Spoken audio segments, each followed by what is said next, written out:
jetojmë sot, këtu diktatori jettoi për 25 vjet, nga viti 1924 deri në vitin 1985. Diktatori vdiq të 11 prill të vitit 1955. 20 vjet më parë në sot. Tani do ta vizitojmë dhe do të shohim ambientet një nga një. Aty brenda të shtëpia. Ne do futemi mbasi ta vizitojmë dy katet lartë, do vëzhgjim dhe do të shohim tunelet. Do tunelet lidhen nga kjo godinë këtu, lidhen me të godinën përballë, mbrapa aty pallatit të Rrosës, simboli. Nga ana tjetër është një gjë tjetër, lidhen dhe me atë vidën atje. Kjo pjesa që do ishte tani, do shohim studion e punës së diktatorës, prezentim apartamentet. Pjesa këtu do futemi.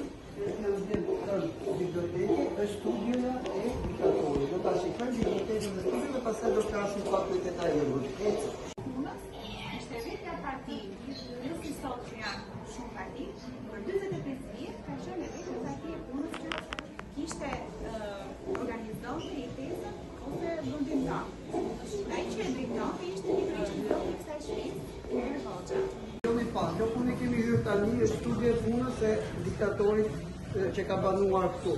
Kjo është tavolina e punës, kjo është biblioteka personale. Aty mbrapa, është një paradhom dhe dhoma e gjumit. Ne nuk mund t'i shikojmë ato se nuk janë për moshën tonë, por kjo është ambienti ku diktatori punonte. Pra pjesa më historike e gjithë vitës është kjo pjesa këtu, sepse është tavolina dhe biblioteka personale. Vida ka pamje këtu, ka pamje mbrapa që ne e pam, ka dhe pamja anash. Tani do shkojmë të bisedojmë pak me detajerën dhe do zbresim sotën të njëre poshtë. Pastaj do uleni pak tek bari, mund të vini pak se kemi kohë. Edhe vetëm të vini ulur dhe bisedoni me njëri tjetrin. Në rregull?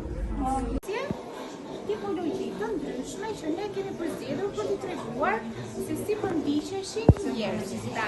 Pra, arkivi i autoritetit nuk është si arkivi i shtetit, nuk është si një arkiv me fotografi të bukura ose që tregon histori që kanë poezi, siç mund të ketë një shkrimtar arkivin e vet, por është një arkiv me dokumente që ndryshe nuk është një dosje që ndiqej. Dhe ky personi që ndiqej quhej Rita Çoma. Ishte një vajzë.